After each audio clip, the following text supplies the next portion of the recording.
औज़ुबिल्लाहिमिनश्शैतानिर्रजीम बिस्मिल्लाहिर्रहमानिर्रहीम। SCN के platform से मैं हूं मोहम्मद अफजाल। तो बेटे आज का जो हमारा टॉपिक है वो है वेक्टर एडिशन। इससे पहले हमने पढ़ा था रेक्टेंगुलर कोऑर्डिनेट सिस्टम, और उससे पहले हमने पढ़ा था वेक्टर का इंट्रोडक्शन। तो आज देखिए बेटा हम बड़े ही एक दिलचस्प टॉपिक पे जो है ना हम बात करेंगे, और वो जो टॉपिक है वो वेक्टर की एडिशन के बारे में। अब देखिए हम इसमें सीखेंगे कि हम वेक्टर को कैसे ऐड करते हैं। देखिए बेटा हर ऑपरेशन परफॉर्म करने का कोई ना कोई कुलिया कायदा कानून होता है, और यहाँ पे वेक्टर को ऐड करने का भी एक रूल मेंशन किया गया है, और वो जो रूल है head to tail rule. Head to tail rule की मदद से हम वेक्टर को क्या करेंगे, ऐड करेंगे। अब देखिए इसकी वजाहत की जानी बढ़ते हैं। अब वेक्टर्स को हम एक तरीका है जिसके तहत यूज कर सकते हैं, ऐड कर सकते हैं। और देखिए सबसे पहली बात ये कि अगर हमने दो चीजों को ऐड करना है तो जाहिर सी बात है उसके लिए हमारे पास कोई ना कोई ऑथेंटिक कुलिया होगा, कायदा होगा, हम तब ही ऐड कर सकते हैं। तो देखें हम यहाँ पे दो वेक्टर्स कंसीडर कर रहे हैं। हमारे पास बेटा दो वेक्टर्स हैं, उन दो वेक्टर्स को हम ऐड करेंगे। फर्ज कीजिए कि हमारे पास दो वेक्टर्स हैं, vector A and vector B. अब देखिए हम इनको जब ऐड करेंगे तो बेटा ऐड करने के लिए तीन स्टेप्स जो है ना मैं यहाँ पे आपको बताऊंगा। बड़े ही गौर से फोकस करके बेटा आप लोगों ने इन स्टेप्स को समझना है। पहला जो स्टेप है वो है ड्रा द रिप्रेजेंटेटिव लाइंस। कोई सी जो दो लाइंस हैं वो आपने ड्रा कर लेनी अपनी मर्जी से, किसी भी डायरेक्शन में दो लाइंस आप लोगों ने ड्रा कर लेनी है। जैसे कि आपको यहाँ पे नज़र आ रहा है मैंने दो लाइंस ड्रा की हैं। ये एक लाइन ये है और एक लाइन ये, एक वेक्टर ए और एक वेक्टर बी। दूसरा स्टेप क्या है, रीड्रा। हमने इनको दोबारा ड्रा करना है। जैसे कि हम एक चीज ओपन करते हैं, उसको बंद करके रख देते हैं। अब हमने अगर उसको दोबारा ओपन करना है तो हम कहेंगे री ओपन दैट थिंग। तो अब देखें एक बार हमने दो लाइंस को ड्रा कर लिया, अब हम इनको दोबारा से ड्रा करेंगे। Redraw the representative line such that they connect in head to tail rule manner. बेटा बहुत ही गौर करने वाली ये बात है कि देखिए ड्रा तो हमने पहले भी कर ली थी, अब उनको दोबारा ड्रा किया जा रहा है इस तरीके से कि एक लाइन का हेड दूसरी लाइन की टेल से कनेक्ट हो जाए। गौर से समझना है। देखें ये हमारे पास पहली लाइन है, ये हमारे पास इसका हेड है, ये दूसरी लाइन है, ये इसकी बेटा हमारे पास टेल है। तो हमने इनको दोबारा ड्रा किया और इस तरीके से ड्रा किया कि एक लाइन का जो हेड है वो दूसरी लाइन की टेल से मिल रहा है। मतलब कि एक वेक्टर के हेड को हमने दूसरे वेक्टर की टेल से जोड़ दिया। और यही बात हमने शुरू में की हुई है कि अगर हमने दो वेक्टर्स को जमा करना है तो हमें एक रूल यूज करना पड़ेगा, और वो रूल है बेटा हेड टू टेल रूल। सो हमारे पास दूसरे स्टेप में क्या था कि हमने इनको हेड टू टेल रूल की मदद से दोबारा से ड्रा किया। तीसरा हमारे पास क्या है, draw the resultant of these two lines. अब जहां पे दूसरा स्टेप आप लोगों ने स्किप किया है वहां पे ही आप तीसरा जो बेटा स्टेप होगा वो शुरू करेंगे। देखिए ये पहली लाइन, ये इसका हेड, ये दूसरी लाइन, ये इसकी tail. Head to tail rule से ये दोनों वेक्टर्स अगर जोड़ दिए गए हैं तो इसका मतलब क्या है कि वेक्टर बी को वेक्टर ए के अंदर हमने जमा कर दिया। गौर से सुनना है, वेक्टर बी को ए के अंदर हमने जमा कर दिया। अब इन दोनों को जमा करने के बाद इनका सम क्या होगा, हासिले जमा क्या होगा, इनका रिजल्टेंट क्या होगा। तो उसके लिए बेटा हम एक तीसरा वेक्टर ड्रा करेंगे। तीसरा वेक्टर ड्रा करेंगे जो दोनों जमा किए गए वेक्टर्स के रिजल्ट के बराबर होगा। अगर ये दोनों वेक्टर्स जमा किए जा रहे हैं तो वो जो रिजल्टेंट वेक्टर होगा उसको r से जाहिर किया जाएगा, और ये a जमा b के बराबर होगा। मतलब कि ये दोनों वेक्टर्स देखें आपके सामने ऐड हो रहे थे, तीसरा वेक्टर इन दोनों वेक्टर्स की एडिशन के बराबर है। ये है रिजल्टेंट वेक्टर। अब देखिए बेटा इसके बाद एक और अहम बात जो दूसरे टॉपिक से बड़ा हट के है, बड़ा फोकस करना है आप लोगों ने। देखें addition of vector is commutative. जो वेक्टर्स की एडिशन है वो है कम्यूटेटिव, खासियत मुबादला।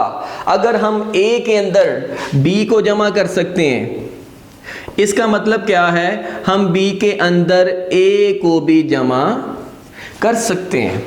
ये होती है वेक्टर एडिशन, खासियत मुबादला बिलहाज जमा। अब देखिए बेटा, हमारे पास मैंने यहाँ पे मेंशन किया हुआ है कि यहाँ पे हमने a के अंदर b को ऐड किया। इसका क्या मतलब है, हम b के अंदर a को भी ऐड कर सकते हैं। यहाँ पे जो रिजल्टेंट था वो देखें a प्लस b के बराबर था, लेकिन यहाँ पे जो रिजल्टेंट है वो b प्लस a के बराबर है। इसका भी आंसर या रिजल्ट वही है, इसका भी आंसर या रिजल्ट बेटा वही है। लिहाजा अगर a को b के अंदर ऐड किया जा सकता है तो b के अंदर a को भी ऐड कर सकते हैं, और इस तरीके से हम ये जान सकते हैं कि जो वेक्टर की जमा है वो कम्यूटेटिव प्रॉपर्टी को, खासियत मुबादला को फॉलो करती है या नहीं करती। इसके बाद देखें, बड़ा ही इंपॉर्टेंट क्वेश्चन, तवज्जो तलब है बेटा, बड़ा ही इंपॉर्टेंट क्वेश्चन है, how we can find which vector is resultant vector. हम तीन वेक्टर देखें आपके सामने ड्रा कर चुके हैं। एक वेक्टर a है, ये b है, ये r है। जाहिर तौर पे तो नजर आ रहा है कि जो r है वही रिजल्टेंट वेक्टर है, लेकिन बड़ी ही दिलचस्प बात आपको बताने लगा हूं, बड़े गौर से सुननी है आप लोगों ने, कि r रिजल्टेंट वेक्टर कैसे बना। हम अगर तीन वेक्टर ड्रा कर दें और तीनों वेक्टर्स ड्रा करने के बाद उनको a, b, c या r का नाम नहीं देते, देन हम ये कैसे पता लगाएंगे कि इनमें रिजल्टेंट कौन सा है। लेट्स सपोज मैं यहाँ पे एक काम करता हूँ, मैं यहाँ से जो है ना बेटा a को ख़त्म कर देता हूँ, यहाँ से b को ख़त्म कर देता हूँ, यहाँ से मैं इन चीज़ों को ख़त्म कर देता हूँ।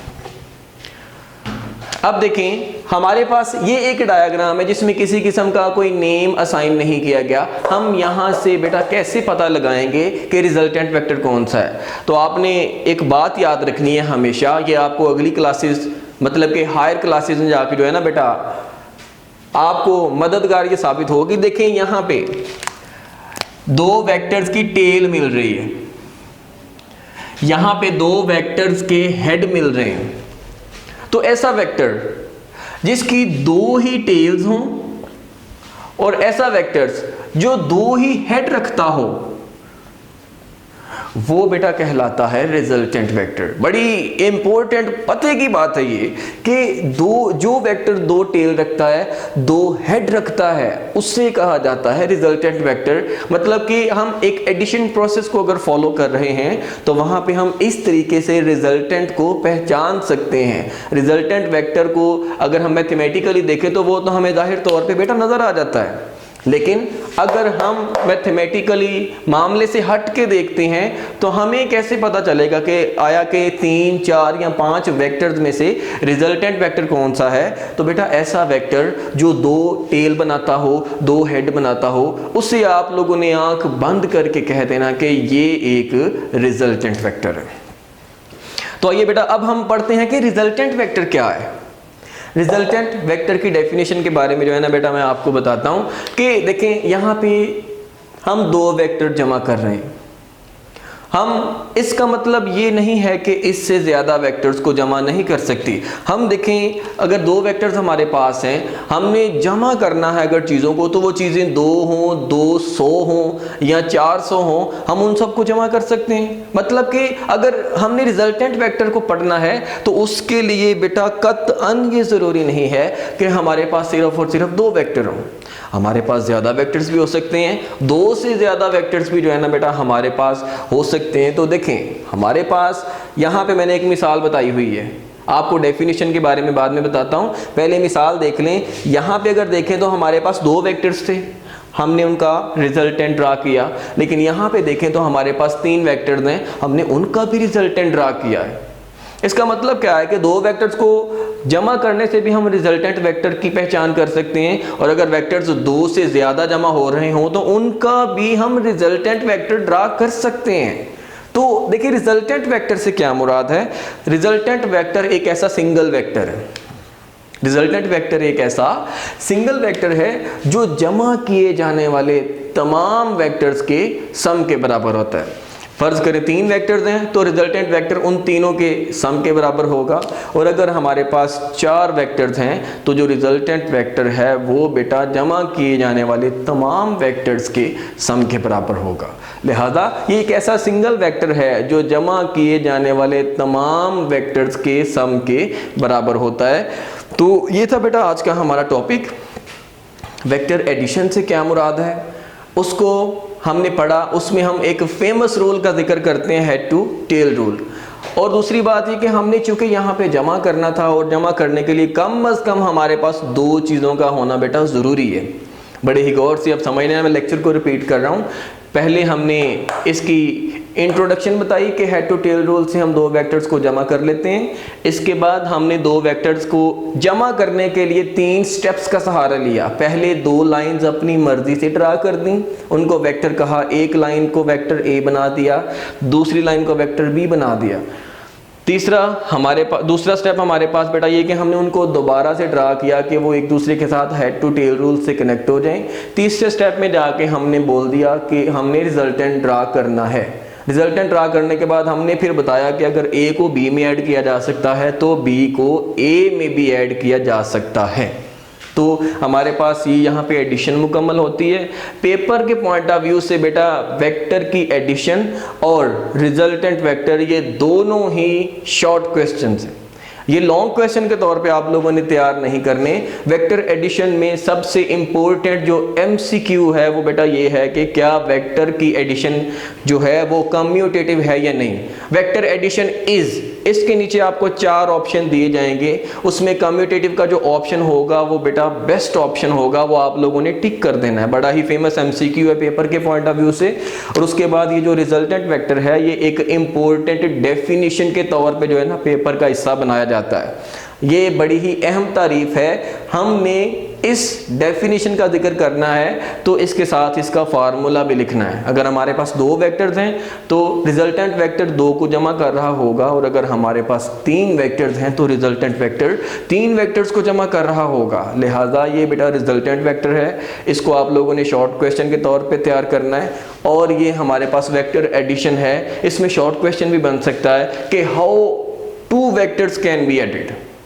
2 वेक्टर्स को किस तरीके से ऐड किए जा सकते हैं, तो इसके लिए बेटा आपको 3 स्टेप्स बताए गए हैं और एक फेमस रूल बताया गया है। 3 स्टेप्स और उस फेमस रूल के तहत हम 2 वेक्टर्स को ऐड कर सकते हैं। और उसके बाद बड़ा ही इंपॉर्टेंट एमसीक्यू है कि जो वेक्टर की एडिशन है, ये बड़ा इंपॉर्टेंट बेटा एमसीक्यू मैं यहाँ पे लिख रहा हूँ। जो वेक्टर की एडिशन है वो क्या है, कम्यूटेटिव है। वेक्टर्स खसीत मुबादला बिलहाज जमा को फॉलो करते हैं। तो आज का जो लेक्चर है बेटा यहाँ पे ख़त्म होता है। इंशाल्लाह अगले लेक्चर में मुलाकात होगी। अस्सलाम वालेकुम।